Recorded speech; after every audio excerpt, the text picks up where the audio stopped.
लग्नाच्या पहिल्या रात्री माझा नवरा बहिणीच्या खोलीत असल्याचे मला समजले. त्याच्या बहिणीची तब्येत ठीक नव्हती. मी शांतपणे झोपी गेले. मग हे रोजच होऊ लागले. माझा नवरा त्याच्या बहिणीच्या खोलीत रात्र काढायचा. मला संशय आला. मी नवऱ्याच्या बहिणीच्या खोलीत एक दिवस लपून बसले आणि नवऱ्याने बहिणीसोबत जे केले ते पाहून मला धक्काच बसला. माझे पती आणि नणंद एकाच बेडवर एकमेकांसोबत. माझे नाव पूनम आहे. मी माझ्या आई-वडिलांची एकुलती एक मुलगी होते आणि खूप सुंदर होते. आम्ही खूप श्रीमंत नव्हतो, पण माझ्या वडिलांनी आम्हाला प्रत्येक गोष्टी विकत घेतल्या आणि आम्हाला जगातील सर्व सुख दिले. आमच्याकडे गाडी नव्हती, पण आमच्या घरात एसी होता. माझ्या वडिलांनी महत्त्वाच्या गोष्टींमध्ये कधीही तडजोड केली नव्हती. माझे लग्नाचे वय झाले होते आणि माझे वडील म्हणायचे की मी घरात संपत्ती, जायदाद नाही तर ती व्यक्ती नक्कीच पाहीन. तो खूप चांगला असावा, माझ्या मुलीच्या पाठीशी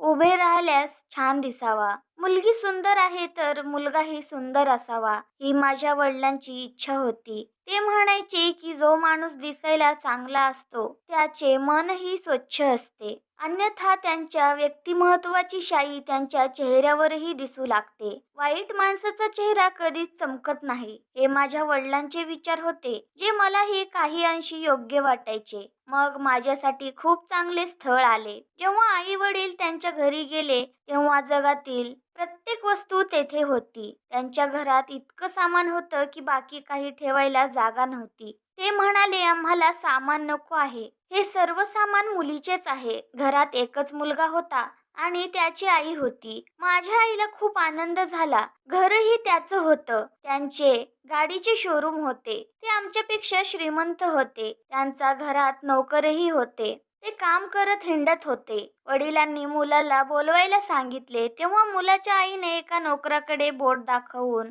सांगितले की हा माझा मुलगा आहे. तो प्रत्यक्षात नोकर नव्हता, तो त्यांचा मुलगा होता. त्याचं वजन वाढलं होतं आणि डोक्यावर एकही केस नव्हता. मुलगाही खूप मोठा दिसत होता. माझ्या वडिलांनी विचारलं, मुलाचं आधी लग्न झाले आहे का? तेव्हा त्यांनी सांगितले की त्याचे आधी लग्न झाले आहे, परंतु एका महिन्यानंतर मुलीने घटस्फोट घेतला. तेव्हा माझ्या वडिलांनी अगदी आरामात विचारले, घटस्फोटाचे कारण काय होते? ते सांगू लागले, काय झाले माहीत नाही. कदाचित ती मुलगी थोडी वेडी होती. पुन्हा पुन्हा आत्महत्या करण्याचा प्रयत्न करायची. म्हणूनच आमच्या मुलाने तिला सोडून दिलं. माझ्या वडिलांनी माझ्या आईकडे पाहिलं तेव्हा तिनेही नातं मान्य केलं. कारण त्यांचं खूप मोठं घर होतं, सामान होतं, सगळं काही होतं. पण माझ्या वडिलांना राग आला आणि त्यांनी त्या लोकांना अनेक गोष्टी सुनावल्या. तुमच्या लग्न झालेल्या मुलासाठी तुम्ही कुमारी मुलगी शोधत आहे. तुम्हाला लाज वाटली पाहिजे. तुम्ही तुमच्या मुलासाठी एखादी विवाहित मुलगीच पाहायची होती. माझी मुलगी खूप छान आहे, खूप सुंदर आहे. मी तिचे लग्न तुमच्या मुलाशी कधीच करणार नाही. माझ्या वडिलांनी या नात्याबद्दल सांगणाऱ्या व्यक्तीला फोन करून शिवीगाळ केली. माझी आई नेहमी म्हणायची की चेहरा बघून काय करायचं, माणसाचा चेहरा नाही त्याची कमाई बघितली पाहिजे. पण माझे वडील आईकडे हट्ट करत होते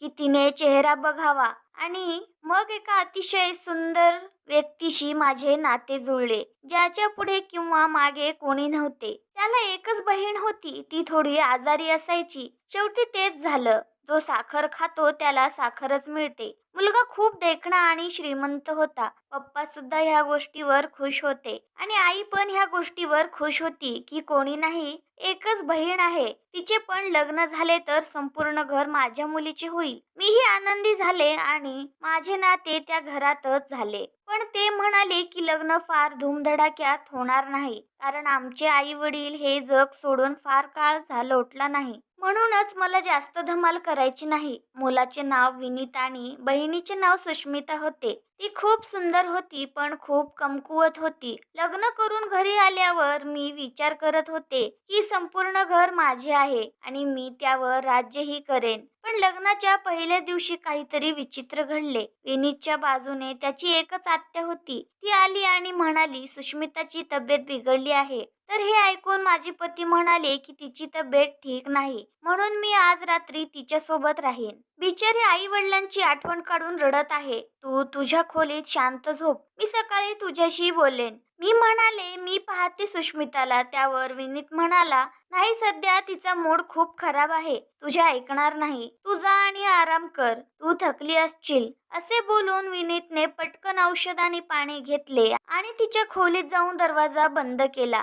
मी काही वेळ तिथेच उभे राहिले, कारण हे असं काही घडेल यावर माझा विश्वासच बसत नव्हता. पण नंतर मी माझ्या खोलीत आले, मेकअप काढला आणि झोपी गेले. सकाळी डोळे उघडले तेव्हा हे दृश्य दिसले. सुष्मिता हॉलमध्ये बसली होती आणि माझा नवरा नाश्ता करत होता. तो एक साधा नाश्ता तयार करत होता, जो रुग्णासाठी बनवला जातो. मग त्याने नाश्त्याची प्लेट आणली आणि सुष्मिताच्या समोर ठेवली आणि म्हणाला, तुझ्यासाठी पण काहीतरी बनवतो. ती आजारी असल्यामुळे माझे पती स्वतः स्वयंपाक बनवायचे, हे उघड आहे. मी म्हणाले की मी तुमच्यासाठी आणि माझ्यासाठी नाश्ता बनवते, तुम्ही सुष्मिताला नाश्ता द्या. मी रूममध्येच नाश्ता घेऊन येते. मग माझा नवरा म्हणाला, नाही, मी सुष्मिता सोबत नाश्ता बनवला आहे, तू स्वतःला बनव आणि खोलीत बसून आरामात खा. मी विचार करत होते की मी माझ्या पतीसोबत बसून एकटीने नाश्ता करेन, परंतु हे देखील घडले नाही. मला राग आला, पण सुष्मिता अगदी आरामात बसली होती. तिच्या चेहऱ्यावर कोणतेच दुःख नव्हते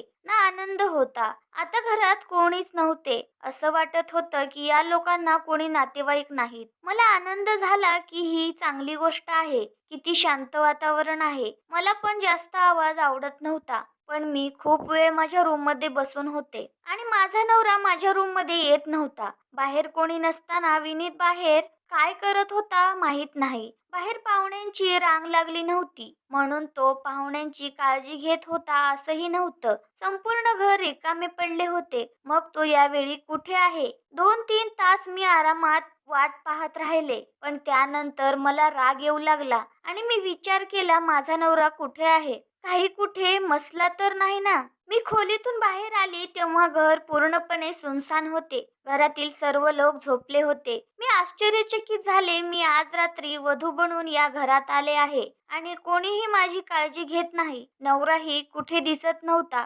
माझ्या नंदच्या खोलीतील लाईट चालू होती, पण दार बंद होते आणि तिथेही शांतता होती. काही वेळाने माझा नवरा किचनमध्ये दिसला, तर मी म्हणाले की तू इथे काय करत आहेस? तू आतापर्यंत रूम मध्ये यायला हवं होतं. घरच्यांच्या इच्छेनुसार आमचं लग्न होऊन 1 दिवसही उलटला नव्हता, पण तरीही मी हे बोलले, कारण वाट बघून मला राग आला होता. नवऱ्याच्या हातात पाण्याचा ग्लास आणि काही औषधं होती. त्यावेळी सुष्मिताची आत्या आली. ती मला म्हणाली, तू तयार का झाली नाही? मी रागाने म्हणाले की मी तयार होऊन काय करू? ना मला कोणी बघणार आहे, ना कोणी माझ्याशी बोलत आहे. ती म्हणाली की बेटा, या घरात नुकताच मोठा अपघात झाला आहे. एकाच वेळी त्यांचे आई वडील हे जग सोडून गेले आहेत. त्यामुळे आजही या घरात शांत वातावरण आहे. तू मन छोटं करू नको. तयार हो आणि चांगले फोटो काढ. आम्ही रिसेप्शन करत नाही आहोत. जेव्हा देव तुला मूल देईल तेव्हा त्या आनंदात आम्ही तुझेही स्वागत करू. मी मनात विचार करू लागले की माझा नवरा माझ्या खोलीत आला तर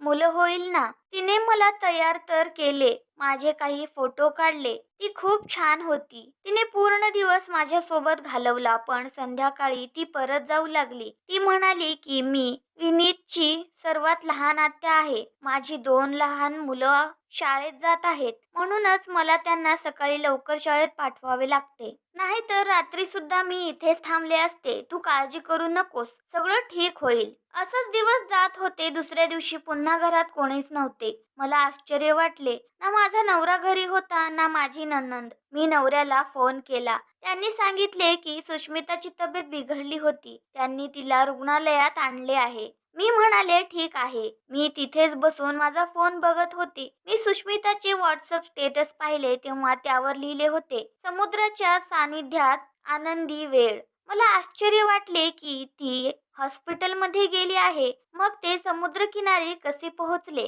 थोड्या वेळाने ते स्टेटस तिथून गायब होते. जणू कोणीतरी ते लगेच डिलीट केले होते. 2 तास उलटून गेले तरीही माझी नणंद आणि नवरा आले नव्हते. ते परत आले तेव्हा नणंद खूप आजारी असल्यासारखी चालत होती आणि थोड्याच वेळापूर्वी ती समुद्रकिनारी फिरत होती. माझी नणंद मला नाटकी वाटत होती, पण माझ्या नवऱ्याला माझ्यापासून दूर ठेवून तिला काय मिळत होतं? आमचं नुकतंच लग्न झालं होतं. 2-4 दिवस आम्हाला एकांतात सोडले असते. त्यानंतर तिने भावाकडून लाड करून घेतले असते. नंतर विचार केला की या घरात कोणते ती कायमची राहणार आहे. लग्नाची वेळ आली होती. तिच्या नात्याची चर्चा चालू झाली होती, पण अजून असं काही घडलं नव्हतं. आमच्या घरी कोणीही आले नाही. मी त्यांना विचारले की तुम्ही लोक कुठे होता? तर तो म्हणाला की डॉक्टरांकडे गेलो होतो. खूप रांग होती, त्यामुळे उशीर झाला. आम्ही जेवण आणले आहे, बाहेर काढून आण. आता हे रोजच व्हायचे. या घरात माझा नवरा माझ्या नंदेच्या मागेच असायचा. तो तिची काळजी घेत होता.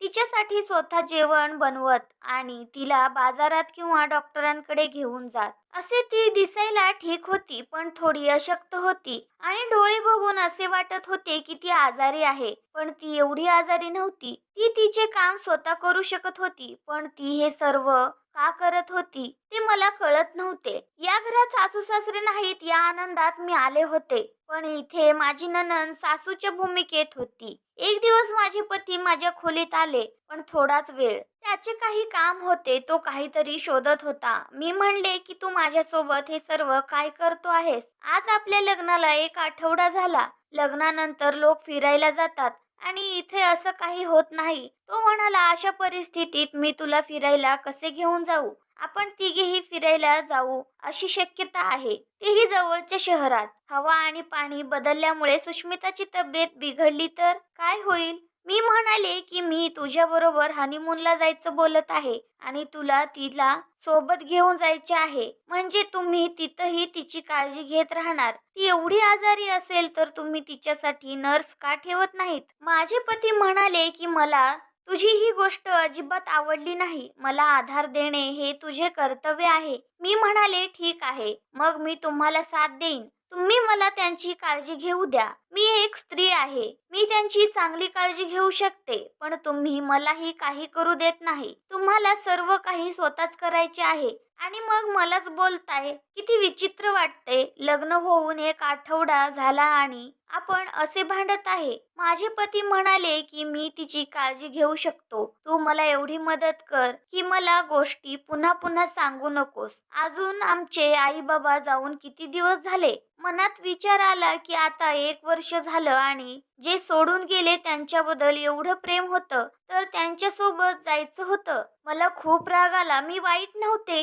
मी माझ्या नंदेची सेवा करू शकले असते. ती आजारी होती. आजारी व्यक्तीची काळजी घेणे खूप सोपे, परंतु माझे पती मला तिची काळजी घेऊ देत नाहीत किंवा तिच्याजवळ बसू देत नाहीत. त्यांची सर्व कामे ती स्वतः करत असत. असं झालं की आधी तुम्हाला एखादं काम करण्यापासून थांबवायचं आणि नंतर म्हणायचं तुम्ही काम करत नाही. त्या 2 भावा बहिणींना मी खूप कंटाळले होते. काय करावे समजत नव्हते. माझे पती संपूर्ण रात्र नंदेच्या खोलीत घालवायचे. म्हणायचे तिची तब्येत बिघडली आहे. रात्री उठली तर पाणी कोण देणार? ती इतकी आजारी नव्हती की उठून पाणीही पिऊ शकत नव्हती आणि यासाठी लोकांनी बेल नावाची एक वस्तू बनवली आहे, जी तुम्ही रुग्णांच्या खोलीत ठेवू शकता. जेव्हा त्याला काहीतरी हवे असेल तेव्हा तो बेल वाजवून तुम्हाला बोलावू शकतो. पण माझा नवरा गरजेपेक्षा जास्त तिची काळजी करत असे. भाऊ बहिणीतलं कसलं प्रेम होतं आणि खोलीचं दारही आतून बंद होतं.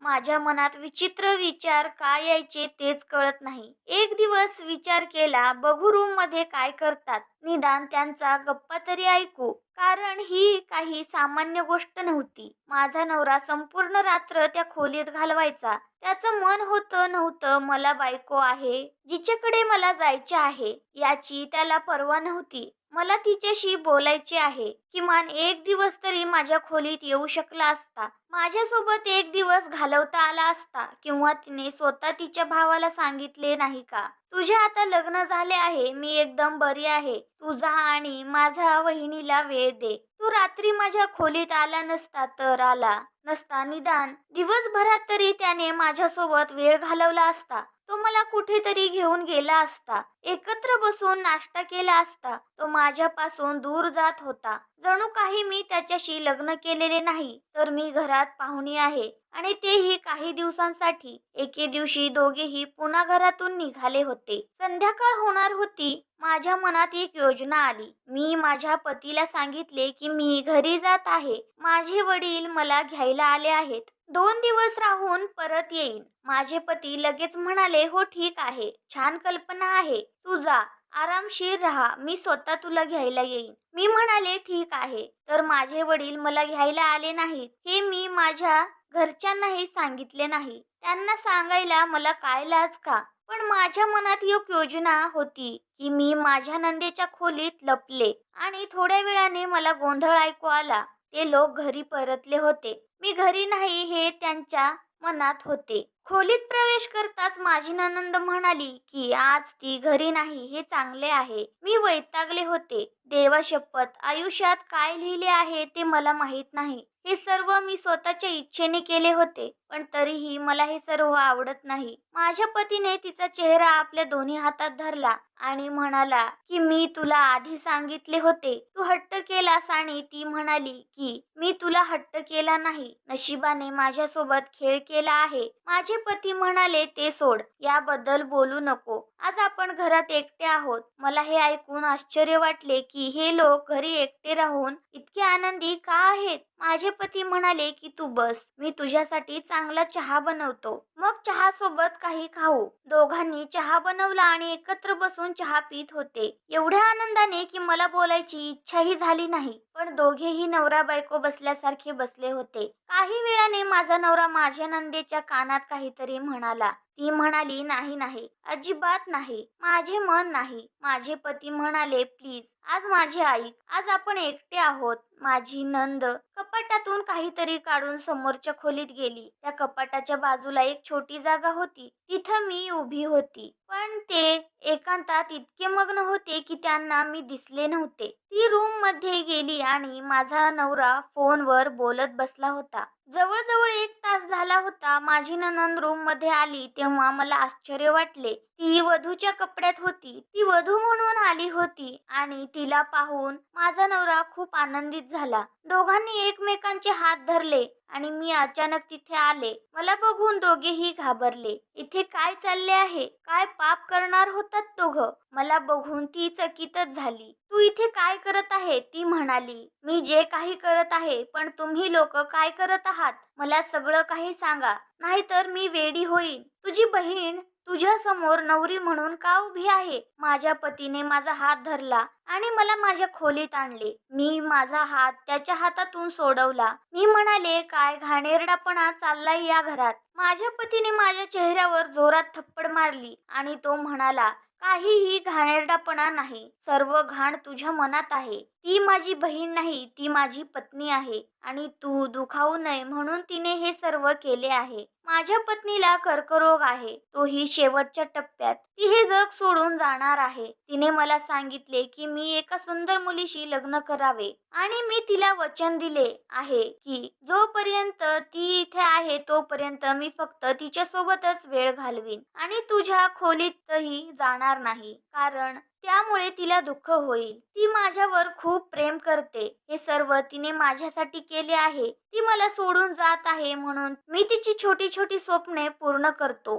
तिच्यासोबत राहतो, तिच्यासाठी जेवण बनवतो, बाहेर फिरायला घेऊन जातो, जेणेकरून तिच्या आयुष्याचे शेवटचे दिवस चांगले जावेत. मला धक्काच बसला आणि खूप लाजही वाटली. तुला वाईट वाटू नये, तू स्वतःला दुसरी बायको समजू नये म्हणून तुला हे सगळं सांगितलं नाही, असं तो म्हणाला. कारण माझी पत्नी या जगात राहणार नाही, ती लवकरच निघून जाईल. माझा नवरा ढसाढसा रडायला लागला. मी त्याची माफी मागितली आणि जाऊन सुष्मिताचीही माफी मागितली. त्यानंतर मी पण काळजी घ्यायची. 2 महिने 20 दिवसांनी तिने हे जग सोडले. माझ्या पतीला नॉर्मल व्हायला खूप वेळ लागला आणि आज 2 वर्ष झाली आहेत आणि आम्ही पती पत्नी म्हणून एकत्र राहतो. मला मूल होणार आहे. माझे पती म्हणतात की मला मुलगी झाली तर मी तिचे नाव सुष्मिता ठेवीन. मलाही या गोष्टीचा आनंद झाला. मला काही अडचण नव्हती. मला सुष्मितासाठी खूप वाईट वाटत होतं आणि अजूनही खूप लाज वाटते. मला अशी शंका आली, मी मनातल्या मनात तिला खूप शिव्या दिल्या होत्या. पण ती बिचारी जातानाही मला आशीर्वाद देत होती आणि फक्त माझ्या कल्याणाचाच विचार करत होती. आजही जेव्हा मी तिच्यासाठी काही बनवते आणि मुलांमध्ये वाटून देते, तेव्हा माझ्या मनाला हलकं वाटतं. माझा नवराही माझ्यासोबत तिच्याबद्दल बोलतो, त्यामुळे मला वाईट वाटत नाही. तर मित्रांनो, कथा आवडल्यास व्हिडिओला लाईक आणि शेअर करा आणि अशा छान छान कथा पाहण्यासाठी आपल्या चॅनलला सबस्क्राईब करा. धन्यवाद.